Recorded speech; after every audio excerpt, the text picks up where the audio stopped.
Ce que nous allons découvrir ce soir, c'est sur la paracha de cette semaine, la paracha de Noach. L'année dernière, on avait évoqué le problème du déluge, quelles étaient ses origines. Et dans cette même paracha, on nous parle également d'une autre génération. Donc il y avait la génération du déluge, et maintenant, il y a la génération de la tour de Babel. Quel était leur problème? C'est une bonne question. Qui plus est, c'est que l'on pourra remarquer dans le texte, c'est que on ne parle aucunement d'une faute. Alors que concernant la génération du déluge, nous savons que cette génération était synonyme de débauche. Et c'est pour toutes ces raisons que le monde a été détruit par le déluge. Par contre, concernant la génération de la tour de Babel, ils ont voulu construire une tour. Et apparemment, ça a posé problème. C'est que Dieu a été obligé d'intervenir. Est-ce que nous allons essayer de comprendre pourquoi Dieu a besoin d'intervenir alors que, normalement, le principe fondateur de notre tradition, c'est ce que nous appelons le libre arbitre. Et donc, normalement, Dieu n'aurait pas dû intervenir. Mais avant de commencer, on va essayer de comprendre quel est le fond du problème. Communication. Si c'était simplement qu'un problème de communication, il est sûr et certain que Dieu n'avait pas besoin d'intervenir. Parce qu'il y a tellement de gens qui ne communiquent plus, et ce n'est pas pour autant que Dieu intervient. Bon. C'est qu'ils ont essayé d'atteindre la grandeur divine en la faisant très très haute. Alors, bon. Nous avons ici et là quelques éléments de réponse, mais il va falloir approfondir, bien évidemment. Ce que l'auteur va mettre en caractère gras dans le passage en question, c'est qu'il est dit « Venaase lanu Shem ». Et ainsi, nous réaliserons donc cette fameuse construction, cette tour de Babel, mais c'est afin d'avoir un nom. Shem en hébreu, c'est un nom. Et c'est ça tout le problème. Donc voilà ce que nous dit l'auteur, au nom du Maharal de Prague, que nous connaissons bien. Binyan Amigdal Sheratsu Leagia Alida Amigdal Azel Echashut Ma'ala Kedirtim Bikra Vinaase lanu Shem. Ki Adam Utachat Reshut Hashem Yitbarach Yeshlo Sham Achnaa Ve'ashpala. Donc il nous dit que normalement, dès l'instant où l'homme d'avoir un statut qui pour l'instant n'est pas le sien, c'est que à travers ce désir de créer, de construire cette tour, et ensuite d'avoir un nom, le problème c'est que l'homme normalement doit faire preuve de soumission à l'égard de son Créateur, à l'égard de Dieu. Je vous rappelle quand même que nous sommes tout de suite après la génération du déluge. Donc ça veut dire que le monde a été détruit par Dieu. Et là, nous voyons que l'homme ne veut pas se soumettre à Dieu. C'est-à-dire qu'il veut avoir maintenant son indépendance, sa propre autonomie, c'est-à-dire avoir un nom. Et on verra également qu'est-ce que représente le nom dans notre tradition. Et donc, l'homme en question, ou la génération en question, ne veut pas se soumettre à un subalterne, ce qu'on va appeler en hébreu les tartonim. Les tartonim, ce sont ceux qui sont tout à fait en bas de l'échelle. Donc on veut faire partie des elionim, ceux qui sont au-dessus. לגמרי, בשביל כך הם שפלים ופורטים מאוד. רק שיעשו להם מגדל וראשו בשמיים, ויהיו בשביל זה נחשבים מן העליונים. Et donc, en construisant cette tour, cette génération ne souhaite qu'une seule chose, c'est de pouvoir être et faire partie de ceux qui sont au-dessus, les Elionim. כי האנשי מגדל לא היה כאן אותם רק להתגדל, כדכתיב נעשה לנו שם. ובוודאי היו בוחרים מקום שהיה טוב להם לעשות זה, וכן אמרו. Et on va voir qu'ils ont choisi un endroit, et un endroit particulier, qu'on appelle Shin'ar. Et vous verrez plus tard que cela également a son importance. Quand il y a un projet, il faut autant choisir le bon endroit pour construire justement cette tour.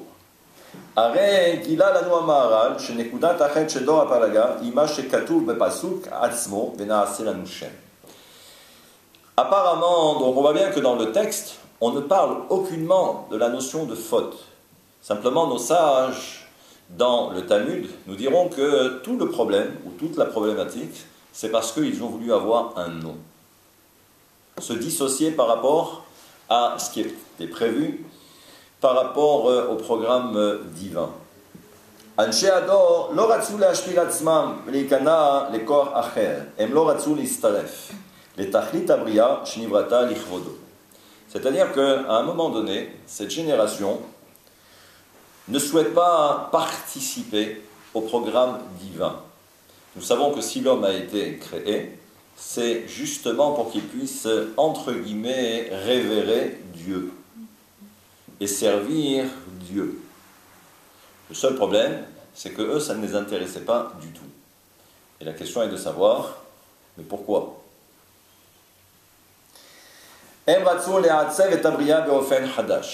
Ils ont voulu en fait créer un nouveau monde. Créer un nouveau programme. Lorsque Dieu décide de créer l'univers, il y a un programme, il y a un logiciel pour cela. Le logiciel en question ne leur convient pas. Donc ils veulent changer. Ils veulent changer de la structure du monde. Il y a des règles, il y a des lois qui sont établies. Ça les dérange.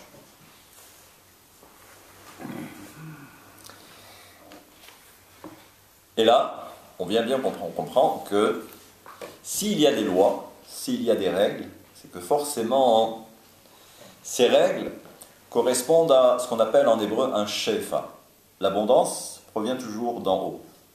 Mais ça veut dire que cette abondance dépend également du mérite de chacun.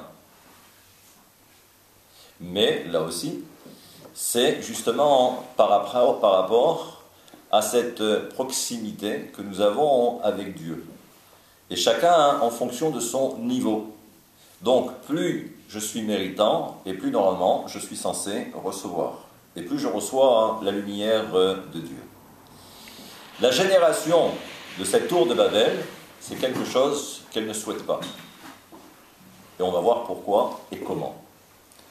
Et là, Hazal, Akedoshim, gidou lanu she'ota she'ifa lechashivut u'ma'ala atzmit, היא שהביאה אותה בסופו של דבר לעבוד לעבודה זרה.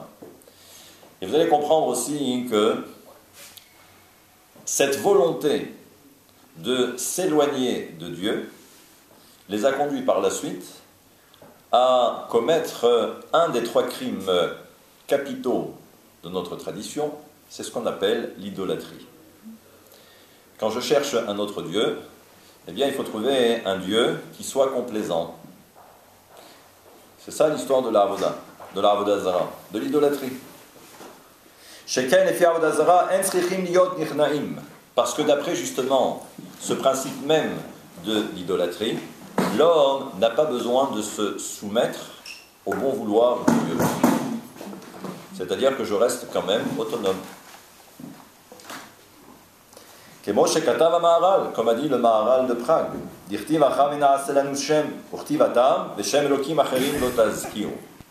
Et là, vous savez qu'il y a un principe dans le Talmud qui nous dit que il y a ce terme de Shem. Shem qui veut dire quoi? C'est le nom que l'on voit apparaître dans la paracha. Mais ce même nom, on le voit apparaître également dans le livre de Shemot concernant ce qu'on appelle les Elokim Acherim, les dieux étrangers. Et il est écrit là-bas, Veshem Elokim Acherim. Et le nom de ces autres dieux, Lotaskiru, tu ne devras pas les prononcer. Et nos sages nous disent, on comprend maintenant en fin de compte, c'est quoi ce Shem d'un côté et le Shem de l'autre. À partir de là, nos sages en ont déduit que on comprend bien que leur seule volonté, à travers la construction de cette tour de Babel, c'était justement de créer un autre Dieu. On va voir ensuite qui était cet autre Dieu. Et ça, on fera intervenir le maître de la Kabbale dans le Likutei Torah. Donc, on comprend maintenant qu'il se passe quelque chose. Et là, le texte est très clair. Et il nous dit comme cela.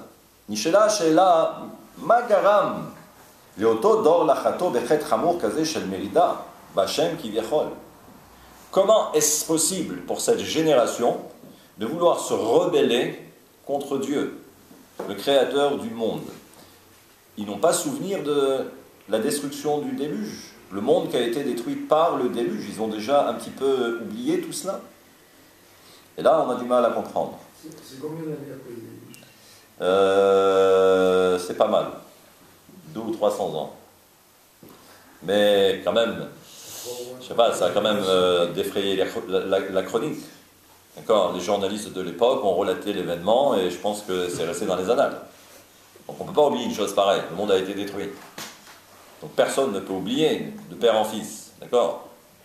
Imagine. Et là-bas, le verset nous dit Vayin kol haaretz safa achat udvarim achadim.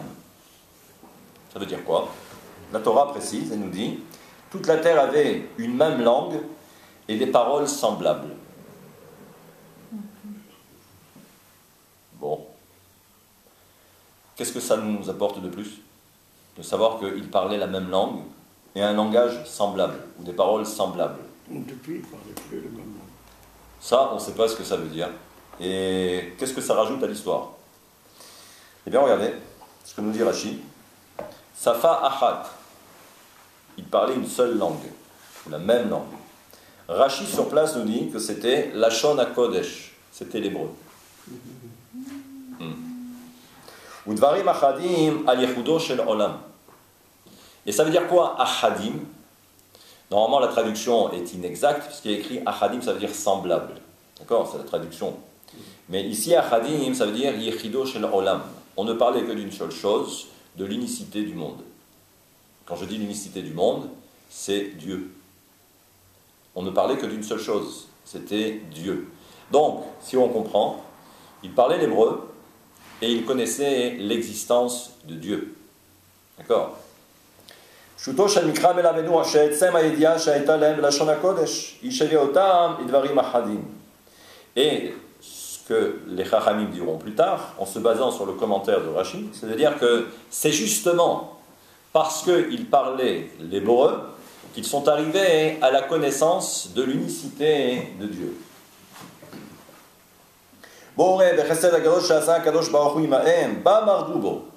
Et il y a ce qu'on appelle, il y a un ouvrage qui s'appelle le Tana de Eliyahu. Et lui nous dit, regardez, même là, Kadosh Baruch Hu leur a permis de pouvoir parler ensemble. Et à travers quoi? À travers le Lashon HaKodesh. En parlant l'hébreu, tout le monde parlait l'hébreu. Et ça, c'est un Chesed Gadol, vous allez comprendre.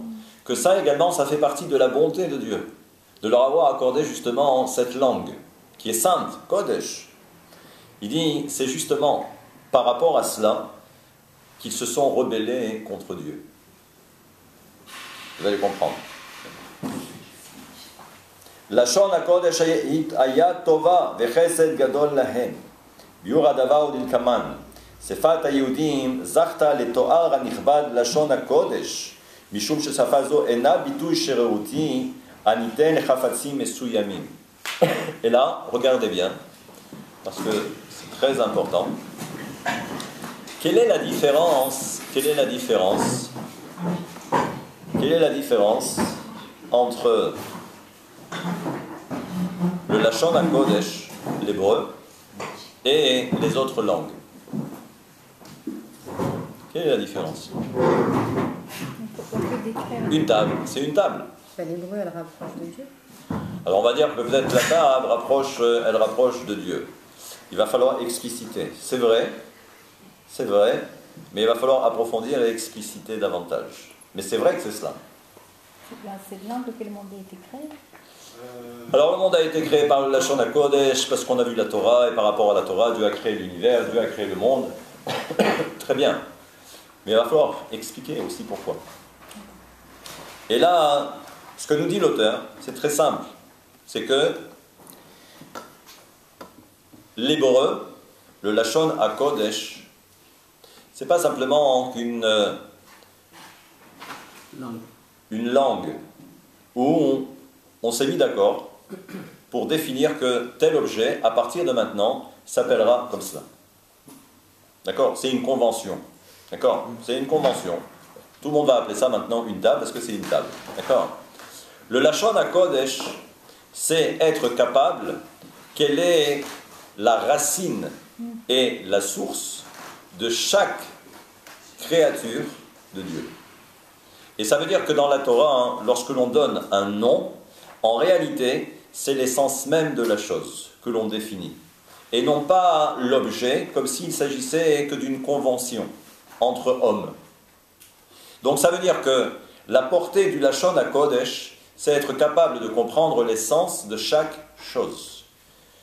À telle enseigne, vous vous rappelez certainement, c'est que dans Bereshit, dans la paracha de Bereshit, Adam Arishon, le premier homme, va donner des noms aux animaux.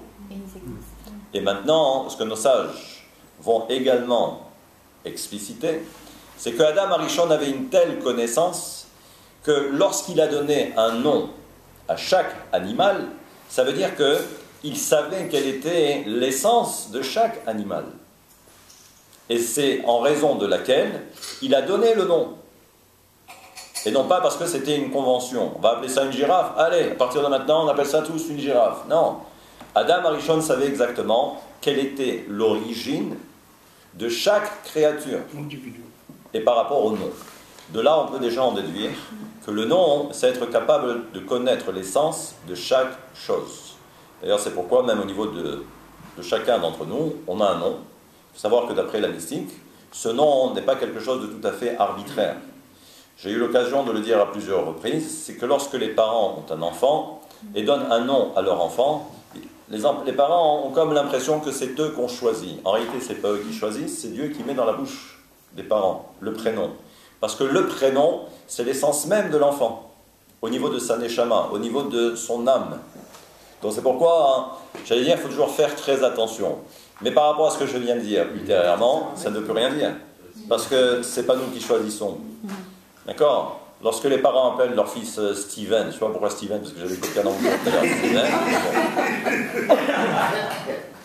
D'accord? Steven, ok. Ça c'est grâce au feuilleton américain, mais d'accord. Kevin, ou j'en sais rien. D'accord, Kevin, ou Brian, The Kitchen. Bon, on connaît l'histoire. Mais là aussi, c'est pas nous qui décidons, ce ne sont même pas les parents qui décident, mais c'est comme ça. Okay. Et il faut croire que c'est ça l'essence même. C'est pour ça qu'il vaut mieux donner un prénom, Ibrahim, comme ça au moins on sait que ça aura une plus grande valeur. Ceci dit, moi je m'appelle Yves-Henri. Alors imaginez, heureusement que je m'appelle Aaron. Mais bon, je n'aurais pas mis ta parenthèse. Mais alors ceux qui changent de nom, comment ça se passe? C'est au dernier moment. Au dernier moment. Ça, il faut faire très attention. On ne peut pas changer comme ça parce qu'on change le mazal. Et on change toute la destinée de la personne et son essence même. C'est pour ça qu'il faut faire très attention. Donc là, on commence à comprendre ce qui se trame. D'accord? Leur seul objectif, c'est d'avoir un nom, un shem. Et ils ont la maîtrise du Lashon HaKodesh. Donc ça veut dire qu'apparemment, ils connaissaient l'essence de chaque chose à un niveau supérieur.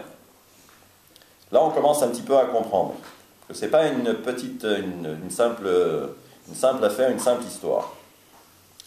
Donc on comprend que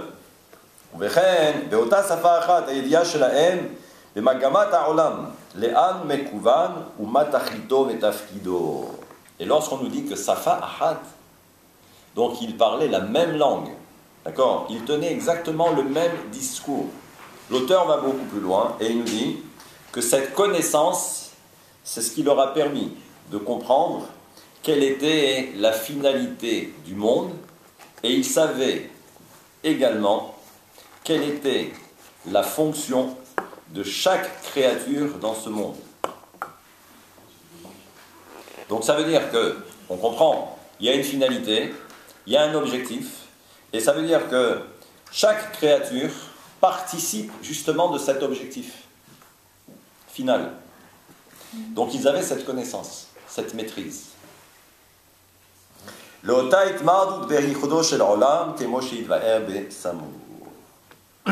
Maintenant, là, l'auteur fait une petite déviation, petite embardée, et il nous rapporte l'histoire de Nimrod. Qui était Nimrod? Vous connaissez l'histoire d'Abraham?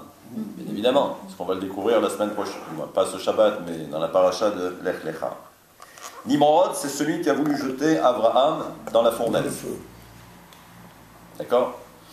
Et la Torah nous dit à son sujet, donc, d'accord, pas la paracha. Et là-bas on nous dit, Vechush Yalad et Nimrod. Donc je traduis.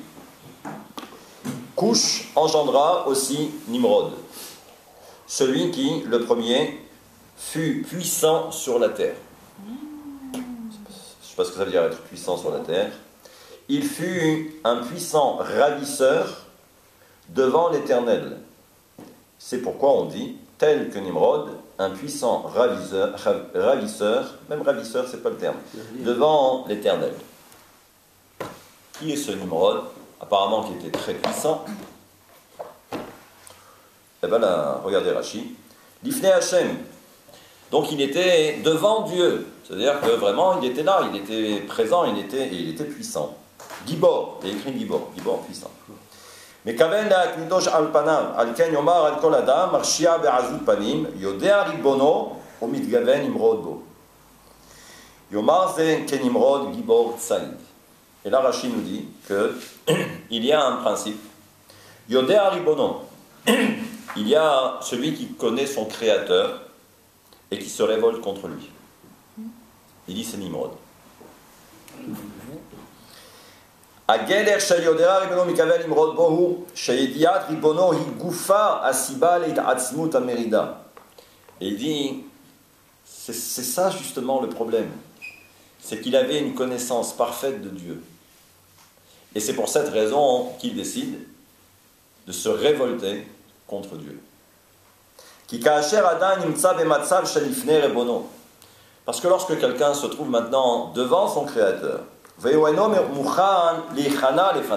maintenant, il ne souhaite pas se soumettre devant lui.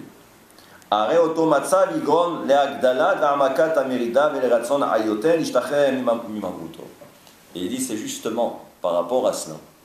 Lorsque quelqu'un ne veut pas se soumettre devant son Créateur, alors à ce moment-là, il va tout mettre en œuvre, justement, pour se rebeller et se révolter contre son Créateur. Nimsa she'etzem ha'yedia. Et il dit que le fond du problème, c'est que l'origine de ce problème, c'est la connaissance de Dieu. C'est la connaissance qui a induit Nimrod à aller se révolter contre Dieu. Adam she'asagato begadut aboro b'tachlit abriya eno gedola kol kach. Et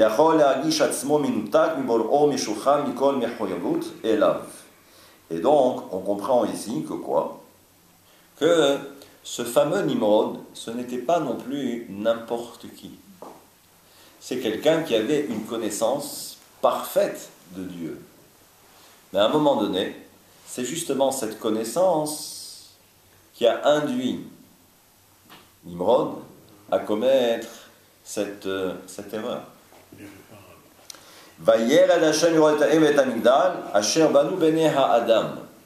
Et là aussi, si vous vous rappelez dans le texte, Dieu va maintenant descendre.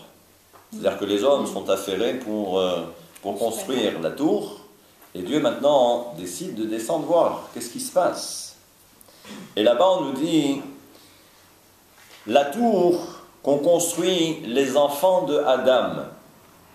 Simplement l'auteur nous fait remarquer que les enfants de Adam, il n'y en a plus.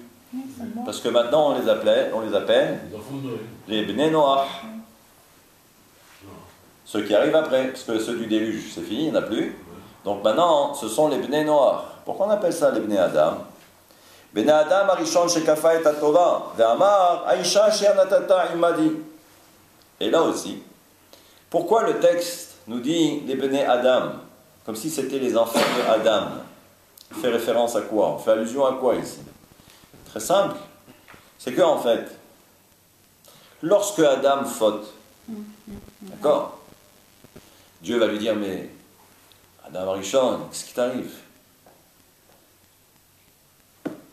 Je t'ai demandé de ne pas manger, tu as mangé. Quelle va être la réponse de Adam Arishon? Il a dit, c'est la femme.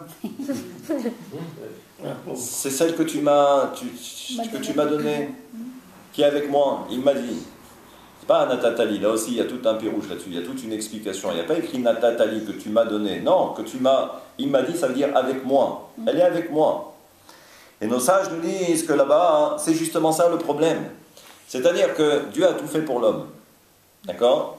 Et on a bien compris que Adam Arishon, c'est exactement de la même acabit. L'histoire de Nimrod est maintenant, justement, la génération de la tour de Babel. Ils ont une grande connaissance de Dieu. Et voilà que maintenant, qu'est-ce que l'on fait?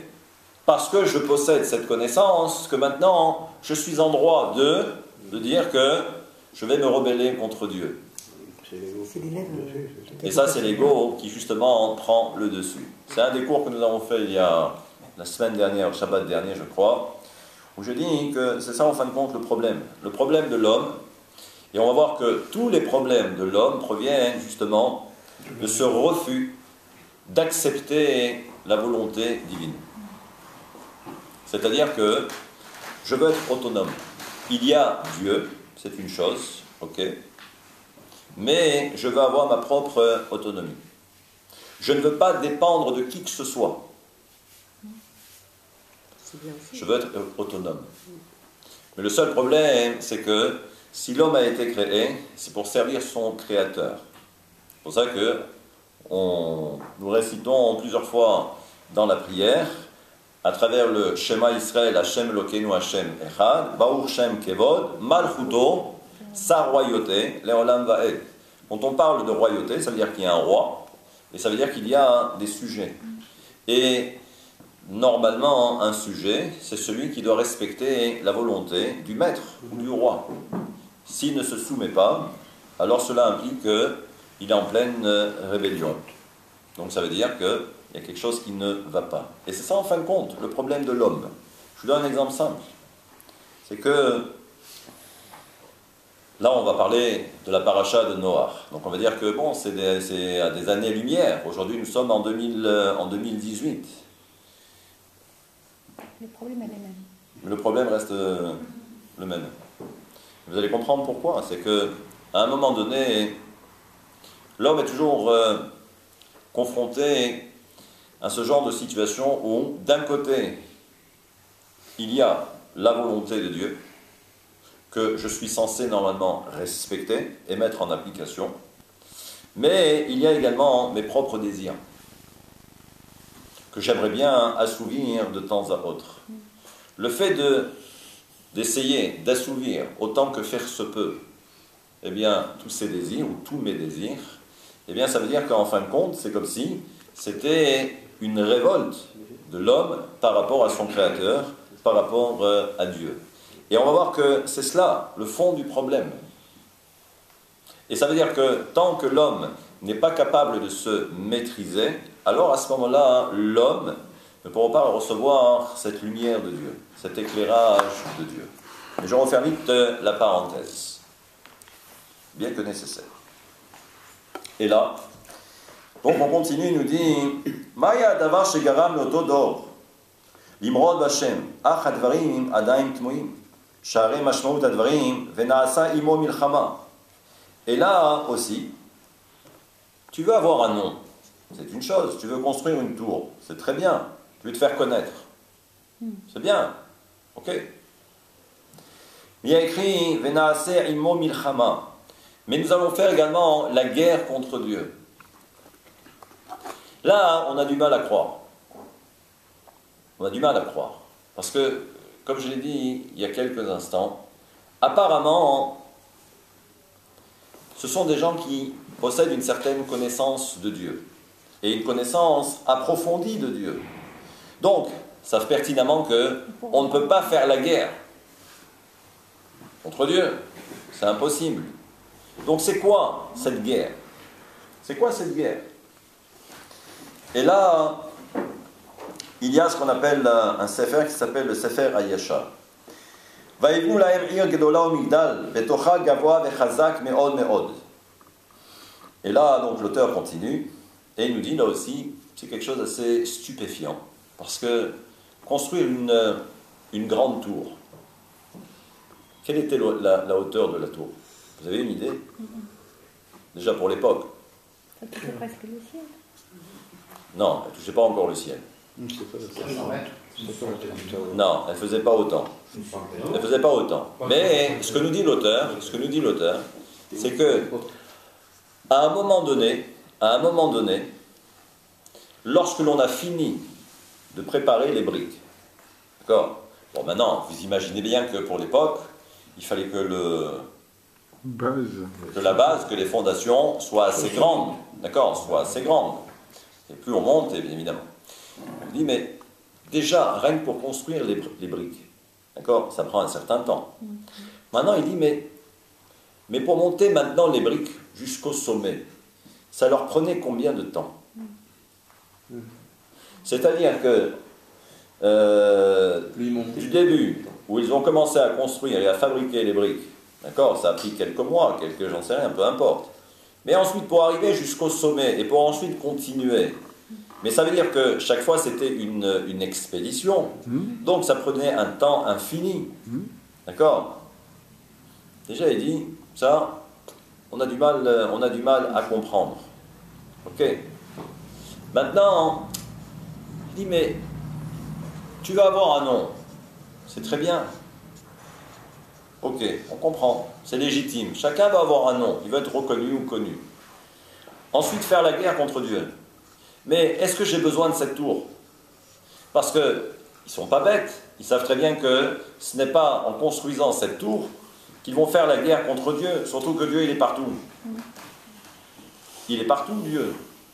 Donc tout ça, ça ne rime à rien. Donc ça veut dire qu'en fin de compte, on nous cache quelque chose. Il y a une symbolique à travers tout cela. Et là, ce que nous dit ici l'auteur, כי זה המגדל היה כוונתם להיות דבקים מערכות העליונים שהיו עושים פעולות הידוע להם לבניין ההוא. Il dit en fait, c'est que lorsqu'on nous parle de cette tour, c'est une image. L'image, c'est une tour. C'est simplement pour dire qu'ils avaient la possibilité d'intervenir sur ce qu'il y a de plus haut.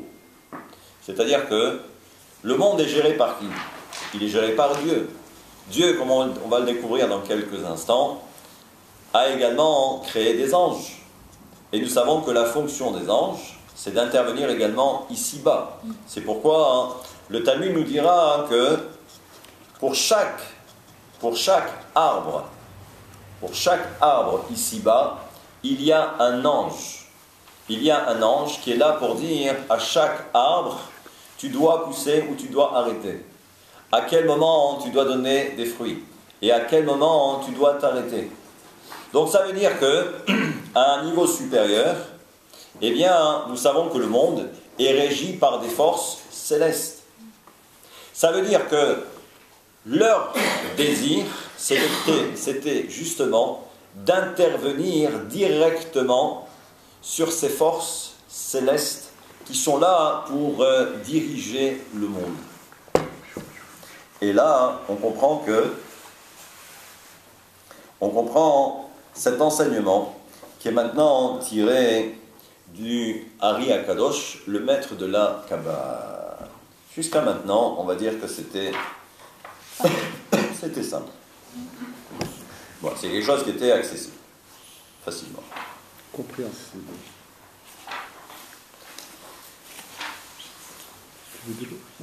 Voilà ce que nous dit l'auteur. Amar ve'ata lo yivatzer me'em, af שהבחירה ביד האדם, היפלא מהשם דבר למנוע מחשבותם רעה. Ce que l'auteur nous dit, mais C'est-à-dire quoi? Dieu a besoin de descendre, d'intervenir et de dire « je vais tout stopper, je vais les arrêter ». Il dit « mais est-ce que Dieu a besoin d'intervenir? De toute façon, il y a le libre arbitre, donc il faut le laisser faire. » Et là, Inyanam Hayu, Shayu Yod'im Shemotav Shel HaKadosh Baruch Hu. En fait, c'est que il possédait tous les noms de Dieu. Tous les noms de Dieu. Et vous allez comprendre. Ve'ayu mishtamshim bo ma'asiyot. Et ça veut dire qu'avec tous ces noms de Dieu, ils étaient capables d'intervenir sur la création. J'étais fort, hein. Ve'ayu yod'im kol mal'ach ou mal'ach. Et ils avaient une connaissance parfaite de tous les anges. Et également, chaque ange, ce qu'il devait réaliser et accomplir dans ce monde. Et ils avaient même la possibilité de demander à chaque ange, si nécessaire, de ne plus intervenir.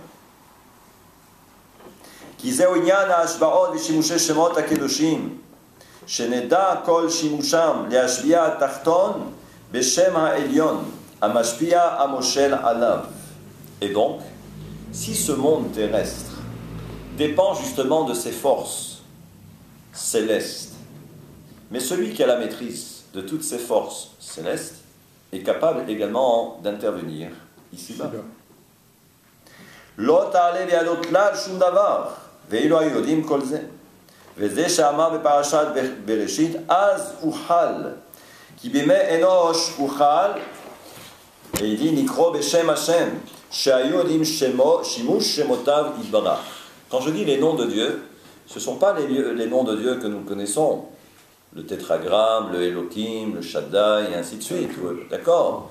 Ce sont d'autres noms de Dieu. Alors, il faut savoir également que lorsque Dieu décide de créer l'univers, toute la Torah, en fait, ce sont des noms de Dieu. Simplement, lorsque Moïse reçoit toute la Torah, il faut que Moïse soit capable de changer, j'allais dire, l'emballage pour que l'homme puisse comprendre de quoi on parle. Parce qu'à l'origine, ce ne sont que des noms de Dieu. Maintenant, vous êtes habitués. Vous savez que il existe différentes combinaisons de noms de Dieu. Et ça veut dire que chaque combinaison correspond à quelque chose de précis. Lorsque Dieu crée ce verre, ou il crée un arbre, ça veut dire que c'est un des noms de Dieu, avec différentes combinaisons, que Dieu a créé cet arbre. Ou le soleil, ou la lune, les océans, ce que vous voulez. Mais ça veut dire que ce sont des noms de Dieu, des combinaisons. Et ça veut dire que cette génération avait cette maîtrise totale de toutes ces combinaisons. Regardez. שפירוש שהתחילו לעבוד עבודה זרה, הכוונה הוא כי בידיעה הזאת שהיו משתמשים בשמותיו יתברך, היו מורידים כוח לעבודה זרה. Et là maintenant, regardez, donc c'est assez machiavélique, c'est que, mais c'est très bien, c'est-à-dire qu'ils ont cette maîtrise, mais ensuite, qu'est-ce qu'on en fait? Qu'est-ce qu'on en fait?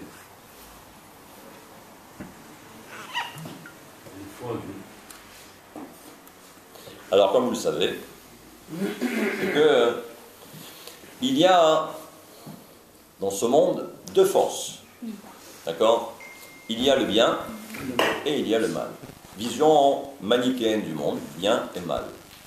Ou si vous préférez, il y a la Kedusha, il y a la sainteté, et il y a également la Tum'a, donc l'impureté, mais c'est ce que j'appelle moi habituellement les forces du mal. D'accord?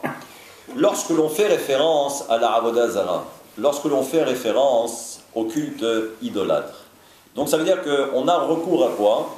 À des forces maléfiques. Et là, ce que nous dit ici le Ari HaKadosh, c'est que, en fait,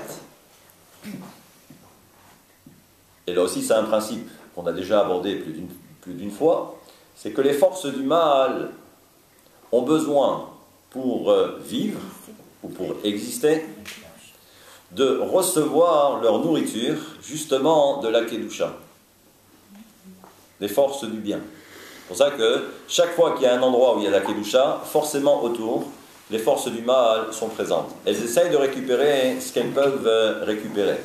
D'accord? Maintenant, ce que nous dit ici l'auteur, c'est que et là également, c'est que pour que cela puisse se faire, ce n'est qu'à travers le Lashon HaKodesh. Ce n'est que si on maîtrise la langue hébreu, le Lashon HaKodesh. Parce que tous les noms saints, ou toutes ces combinaisons des différents noms de Dieu, c'est à travers d'abord la forme des lettres. Également, à travers les lettres, il y a également les voyelles, parce que même les voyelles ont une valeur, d'accord, une valeur hautement symbolique, d'accord. Et chaque lettre, la configuration de chaque lettre, c'est quelque chose qui est, c'est un monument, d'accord. Donc la maîtrise justement du Lashon HaKodesh, c'est ce qui leur permettait également de maîtriser toutes les forces célestes, toute la Kedusha. Et là, donc on nous dit, et lorsqu'on a parlé justement des Achadim, j'ai dit tout à l'heure le mot Achadim, et des paroles semblables, on a dit que c'était la traduction de Varim Achadim, d'accord? Mais en fait, Achadim, c'est Yehudo Shel Olam, on a dit qu'en fait, c'était Dieu, parce que c'est lui que l'on appelle Ehad, c'est lui qu'on appelle un. Et ça veut dire qu'ils avaient le Lashon HaKodesh, et ils avaient également les différents noms de Dieu. Parce que chaque nom est unique, parce que l'ensemble c'est Dieu, entre guillemets, d'accord? Et donc, on nous dit, on va maintenant construire une tour.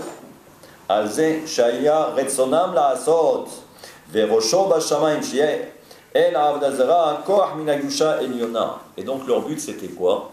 C'était de récupérer toute la Kedusha, d'accord? Toute cette énergie, cette nourriture spirituelle, pour ensuite la donner aux forces du mal. Et vous allez comprendre. She'en ba koach, im lo yavo elam yagdusha, vekanatam haya sheyashpi alem tova vecheach, bekoach shimush shemotav. Af im lo hayu tovim, ki hayu rotzim lalechel bishrout libam hara. Il dit parce que leur seule volonté c'était quoi? C'était de se détourner de Dieu pour ensuite donner libre cours à tous leurs désirs. Et donc, c'était pour eux la seule façon de s'affranchir de Dieu et ensuite, donc, de se faire plaisir. Et on nous dit également,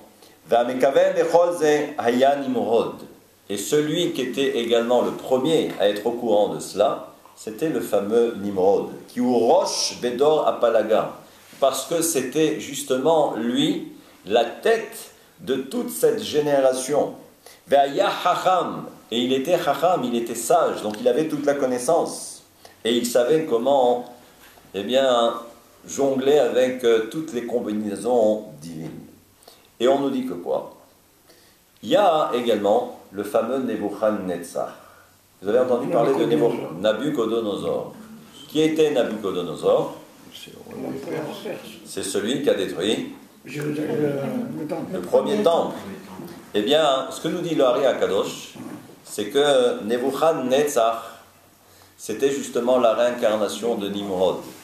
Et là, regardez, Kiaya Gilgul Nimrod, la reine Otiot Nimrod, et je passe. Et il nous dit comme ça, qu'est-ce qu'a fait Nimrod?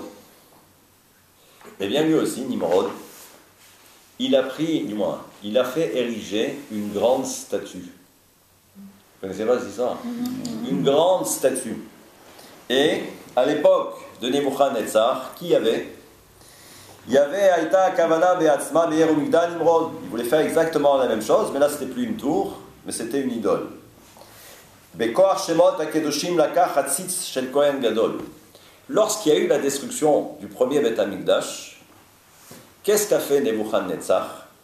Il a récupéré du Kohen Gadol, le grand prêtre, ce qu'on appelle le tzitz.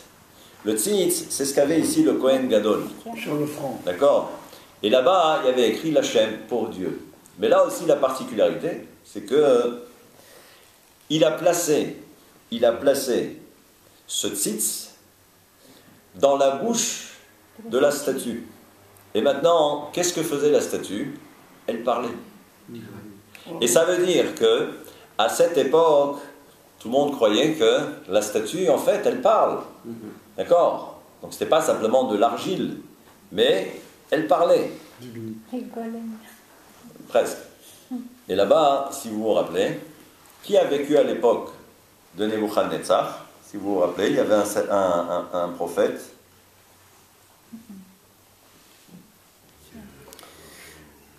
C'est le prophète Daniel. C'est le prophète Daniel. Maintenant, qu'est-ce qu'a fait le prophète Daniel?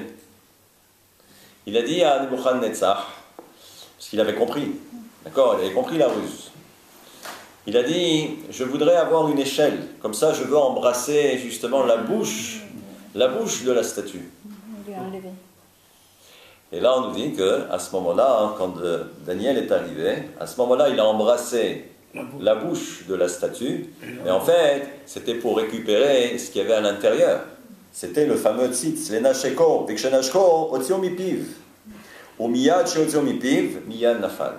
Dès que Daniel a sorti ce tzitz, donc cet objet, d'accord, qui était dans la bouche, la statue s'est totalement effondrée. Parce qu'elle ne pouvait pas tenir. Parce que justement, on avait retiré. D'accord. Et là, il dit, elle avait quoi, Shem Meforash. Et en fait, il faut savoir que dans ce tzitz-là, il y a ce qu'on appelle le Shem Meforash, le nom ineffable. C'est le nom qui était prononcé le jour de Yom Kippour, lorsque le Kohen sortait du Saint des Saints. Et grâce à ce nom-là, on est capable d'accomplir tout ce que l'on peut accomplir. On peut réaliser des miracles, des prodiges.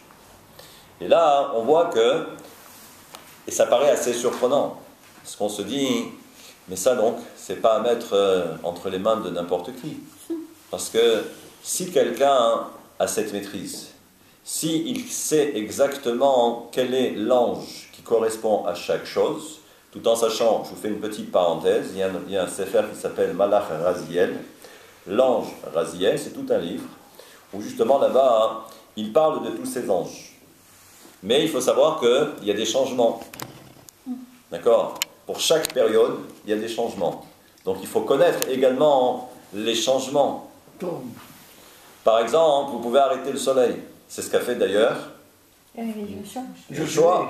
D'accord? Quand il a dit au soleil de s'arrêter, c'est parce qu'il maîtrisait et il savait quel était le nom, l'ange, à ce moment-là, qui était responsable. On peut arrêter le feu, on peut traverser le feu également, mais il faut avoir cette maîtrise. Alors Abraham avait la maîtrise pour le feu? Non, c'est pour ça que la grandeur d'Abraham, il a traversé parce qu'il avait la Emouna. Et la plus grande force, c'est la Emouna, c'est la foi qu'on a en Dieu. C'est pour ça que son frère ensuite, il a vu qu'Abraham est passé, il s'est dit ouf, c'est bon. Il est passé, sauf lui, il n'est pas passé après. Il est resté dedans, dans la fournaise. Parce qu'il n'avait pas la même Emouna que son frère Abraham. Donc là, ce qu'on est en train de nous délivrer comme message, c'est que, bien évidemment, on comprend maintenant que, d'un côté, il y a les forces du bien, il y a également les forces du mal. Mais ça veut dire que même à travers les forces du mal, eh bien c'est vrai qu'on peut accomplir beaucoup de choses. En espérant... Le frère d'Abraham, c'est qui? Comment il s'appelle? Haran. Comment tu dis? Haran. Et donc on voit que l'homme a cette possibilité, l'homme a ce pouvoir. Maintenant, on voit bien que Dieu est quand même obligé d'intervenir. Parce que la symbolique, l'histoire de la tour, c'est qu'on comprend bien que cette lumière, on en parle également dans la mystique. Lorsque la lumière descend de très haut pour arriver jusqu'à nous, ça c'est ce qu'on appelle un conduit. C'est ce qu'on appelle un conduit. Et donc la lumière passe à travers ces différents conduits. D'ailleurs, si vous vous rappelez, une fois on en avait parlé, au niveau par exemple de la barbe. Chaque poil de barbe, c'est considéré comme un conduit, qui est là justement pour irriguer le monde, à travers la bonté de Akadosh Baruch Hu, ce qu'on appelle la Rahamim. En fait, ce sont les 13 attributs qu'on a évoqués à plusieurs reprises le jour de Yom Kippour. D'accord? Hachem, Hachem, El Rachum. Donc ce sont les 13 conduits, d'accord? Les 13 canaux de l'abondance. Et donc là, à travers cette tour, eh bien, ce que va dire le Hari Akadosh, c'est de dire qu'en fin de compte, qu'est-ce qui se passe? C'est qu'ils ont voulu dévier le canal principal pour aller du côté des forces du mal. Alors, on nous dit, mais Dieu intervient maintenant. Et de quelle façon Dieu intervient pour arrêter tout cela? Parce que vous imaginez, ça veut dire que le monde est voué à l'échec. C'est-à-dire que bis repetita, on va recommencer l'histoire avec après le déluge. On se retrouve maintenant avec un monde où en fin de compte, le monde sera gouverné que par les forces du monde. C'est style Star Wars, mais de l'époque. D'accord? D'ailleurs, il y a écrit Dark Vador, mais là c'était d'or quelque chose. Passe. Donc là, ce que nous dit ici le Hari Akadosh, pour terminer, il nous dit, mais les Hazé, il a dit Machal, les Melech Shemasa Mafteach Otzrotav. Il dit imaginez, vous avez un roi. Le roi va donner des clés de sa salle au trésor à ses ministres. Il m'a dit maintenant le problème c'est quoi? C'est que si chacun maintenant possède la clé, qu'est-ce qu'il va faire? Il va rentrer. C'est-à-dire il va se servir. Il dit alors qu'est-ce qu'il faut faire? Diviser pour régner. Changer la serrure. Il a changé les serrures. C'est ce qu'a dit le Hari Akadosh. Il a dit qu'est-ce qu'a fait le roi? Il a changé les serrures. Ça veut dire que lorsque Dieu intervient, à ce moment-là, qu'est-ce qu'il fait? Premièrement, la langue. Il n'y a plus de Lachon HaKodesh. C'est-à-dire que maintenant, il n'y a plus de Lachon HaKodesh, maintenant ce sont les 70 nations. Et il est évident que les 70 nations, comme on dit tout à l'heure, c'est une convention. C'est-à-dire que les mots n'ont plus la même valeur. Donc ça veut dire que maintenant, on ne peut pas connaître l'essence véritable de chaque chose. Ils ne peuvent pas remonter. Donc ça veut dire qu'ils ne peuvent pas remonter jusqu'à la source. Et là, on comprend bien que maintenant, tout est terminé. Le Lachon HaKodesh, c'est l'intérieur de chaque chose. C'est ce qu'on appelle la pnimiout. Et les 70 nations, donc les 70 langues, ce n'est que l'extérieur. Et ça veut dire que pour arriver à rentrer à l'intérieur de chaque chose, il faudrait que les 70 nations acceptent de s'accorder pour essayer de comprendre. Parce que chacun, comme si en fin de compte la parole de Dieu a été, comme si la parole de Dieu a été parcellée et parcellaire. Et donc on voit qu'il faudrait que les 70 nations puissent s'unir à nouveau pour comprendre maintenant quelle est l'essence de chaque chose. Mais ça, on peut toujours attendre. Parce qu'on voit bien que déjà même à l'ONU, ils ne sont pas capables de s'entendre même aujourd'hui, en 2018. Et pourtant, ils ont une force, mais ils n'ont plus de force. Et là, donc, on a compris que, voilà la tour de Babel, c'est-à-dire qu'ils avaient un pouvoir. Mais entre de mauvaises mains, on risque gros. Donc il vaut mieux que Dieu intervienne.